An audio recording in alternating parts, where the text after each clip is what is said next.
Salut à tous, aujourd'hui After Zap image numéro 767. Pour débuter, je fais une petite annonce FAQ, donc vous connaissez le procédé. Pour les petits nouveaux, c'est très simple. Laissez-moi en commentaire vos questions dans la barre de commentaires, je regarderai tout ça certainement dans le courant de la semaine, et puis la FAQ sera publiée sur la chaîne ce week-end. On va débuter cet épisode avec beaucoup d'infos autour de la finale de la Champions League. L'épisode est consacré à quasiment 95% à cette finale de Champions League, avec quelques déclarations, des photos assez intéressantes sur le succès du Bayern, la défaite du Paris Saint-Germain. On a quelques belles petites images pour cet épisode. On va débuter donc directement avec le résultat de cette finale de la Champions League édition 2020, la défaite du Paris Saint-Germain en finale donc face au Bayern Munich en seconde mi-temps. C'est Kingsley Coman qui va inscrire le seul but de cette rencontre, un but assez joli de la part de Coman, qui n'est pas un très bon joueur de la tête. En tout cas, hier, il est très bien placé au deuxième poteau. Il vient mettre une tête croisée qui va battre Keylor Navas, qui ne peut rien sur cette action.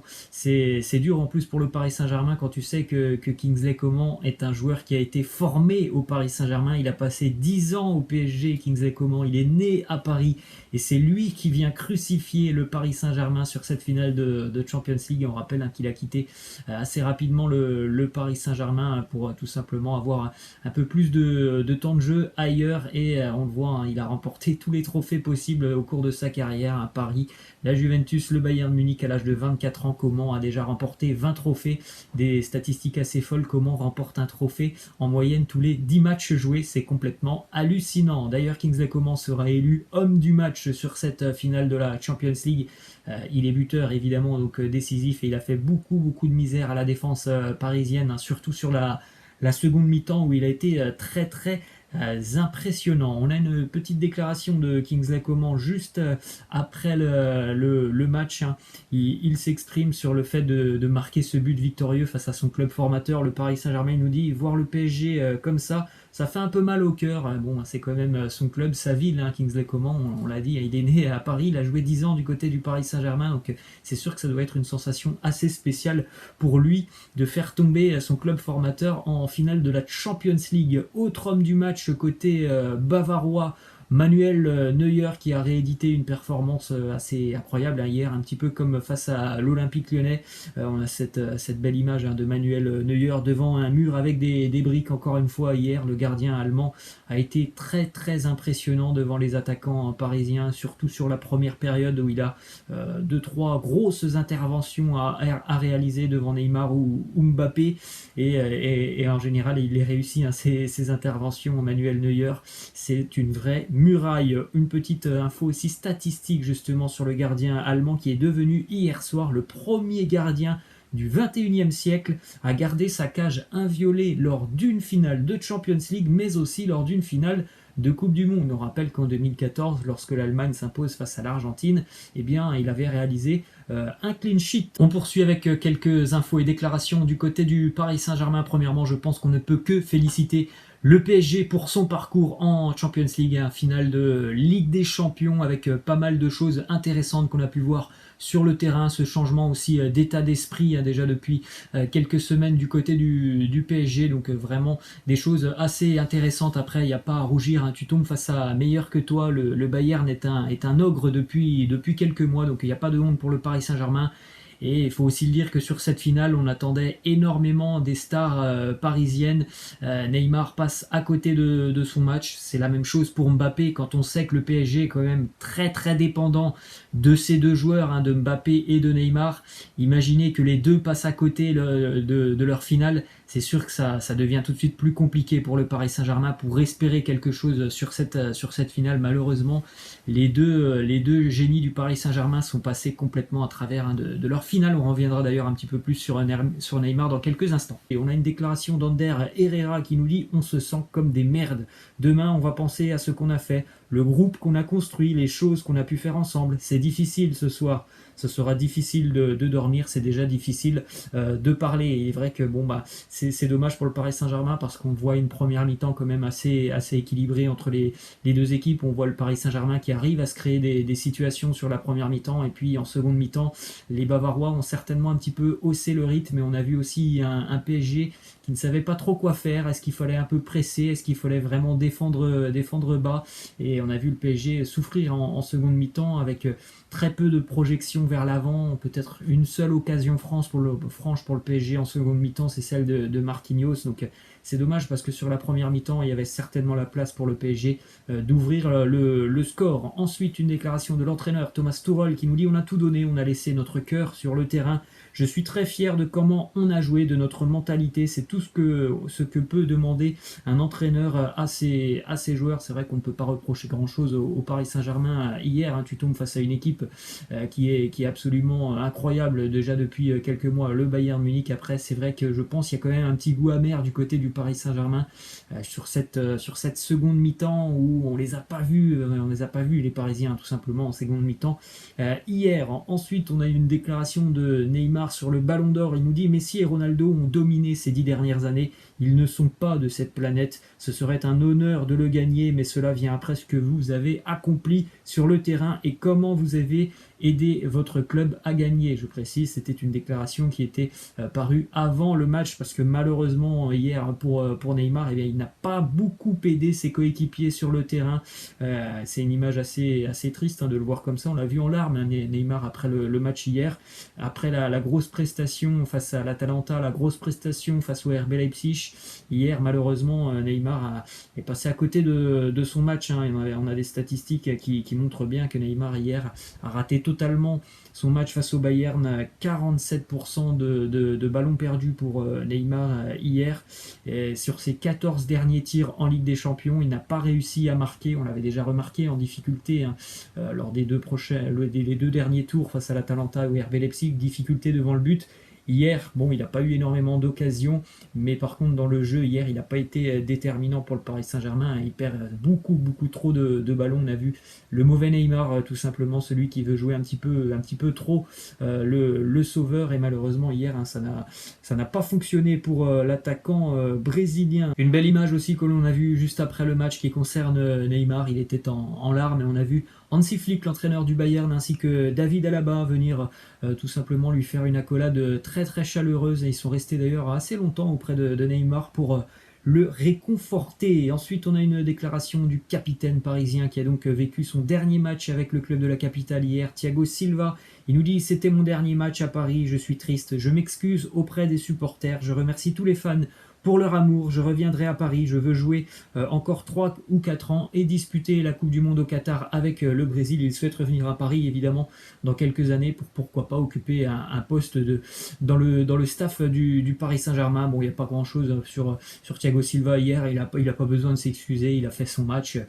Le PSG ne doit pas s'excuser hein, par rapport au match d'hier. Il n'y a pas manqué grand chose et il n'y a pas de honte à tomber face à un géant comme le Bayern Munich. On poursuit justement avec quelques infos sur le Bayern et donc cette image du groupe qui soulève la coupe. C'est Manuel Neuer qui a soulevé la coupe en premier, évidemment un capitaine du Bayern Munich et vraie muraille hier pendant ce match. Autre info qui concerne nos Français du Bayern Munich: en l'espace de 2 ans, 3 joueurs viennent de remporter la Coupe du Monde et la Champions League, à savoir Benjamin Pavard, Lucas Hernandez et Corentin Tolisso. On rappelle qu'il y a 5 Français dans l'effectif du Bayern Munich, donc la Ligue des Champions, elle est aussi pour Michael Cuisance et Kingsley Coman. On a d'ailleurs une petite photo assez loufoque de Lucas Hernandez. Je crois que c'est la première fois que je vois un joueur célébrer de cette manière le fait de remporter la Champions League. Je n'avais jamais vu un joueur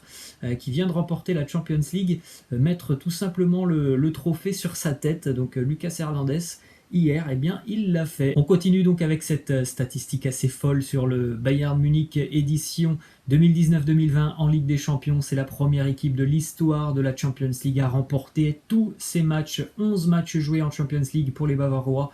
11 victoires, c'est simple, tu ne peux pas faire mieux. Donc bravo au Bayern Munich qui réalise un record, qui réalise donc 11 victoires, hein, avec donc ces victoires notamment face à Tottenham, face à Chelsea, face au Barça, face à Lyon, face à Paris en finale de la Champions League. À noter aussi, hein, que c'est un nouveau triplé pour les Bavarois, avec donc la Ligue des Champions, la Bundesliga ainsi que la Coupe d'Allemagne. On poursuit avec d'autres statistiques sur le Bayern Munich depuis le dernier match sans victoire des Bavarois en Bundesliga, hein. Ça date du mois de février, c'était un match nul face au RB Leipzig. Et bien regardez les statistiques, hein, il n'y a pas grand chose à dire. W pour win, que des victoires pour le Bayern Munich, c'est assez incroyable, hein. C'est tout simplement fou, hein, ce qu'on a vu du Bayern Munich édition 2019-2020, l'arrivée d'Hansi Flick qui a métamorphosé cette équipe. Petite image du côté de Munich, l'arc de triomphe munichois, le Siegerstor aux couleurs du Bayern, avec comme titre mission accomplie pour les Bavarois. Ensuite, une petite rétrospective sur la jeune carrière d'Alphonso Davies. En 2000, Alphonso Davies naît dans un camp de réfugiés au Ghana. À l'âge de 5 ans, ses parents s'envolent pour le Canada. Il se met alors à jouer au football. Il va faire très rapidement ses débuts en Major League Soccer à l'âge de 16 ans. En 2018, le Bayern l'engage après une tournée du côté du Canada. Les Bavarois ont tout de suite repéré qu'il y avait un très très jeune joueur assez intéressant, donc le Bayern l'engage.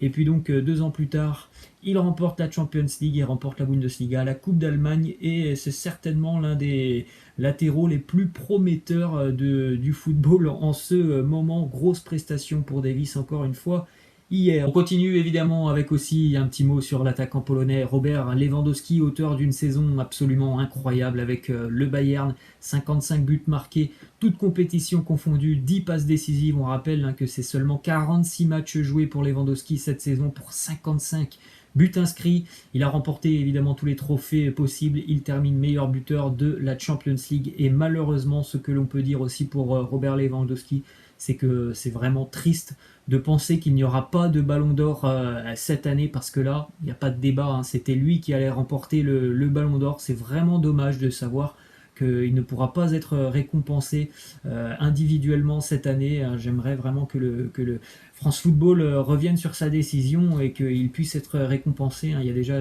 je crois, plusieurs pétitions en ligne sur Internet pour qu'on puisse avoir un Ballon d'Or cette année. Il n'y a pas de débat possible, c'est évidemment Robert Lewandowski qui l'aurait remporté. Ensuite, on va continuer avec quelques autres petites infos hors Ligue des Champions.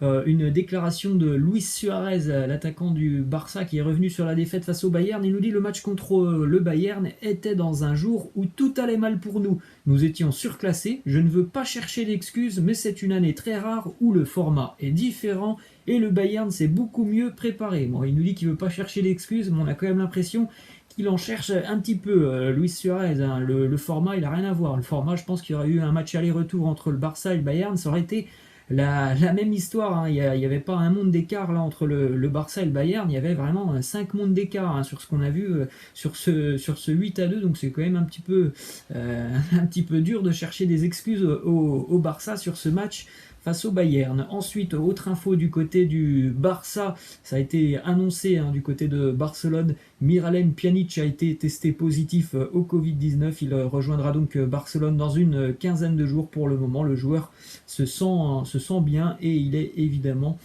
isolé chez lui. On continue avec une déclaration de Mino Raiola, l'agent de Paul Pogba, qui s'exprime sur le futur du milieu de terrain français. Il nous dit: Pogba, c'est un joueur clé.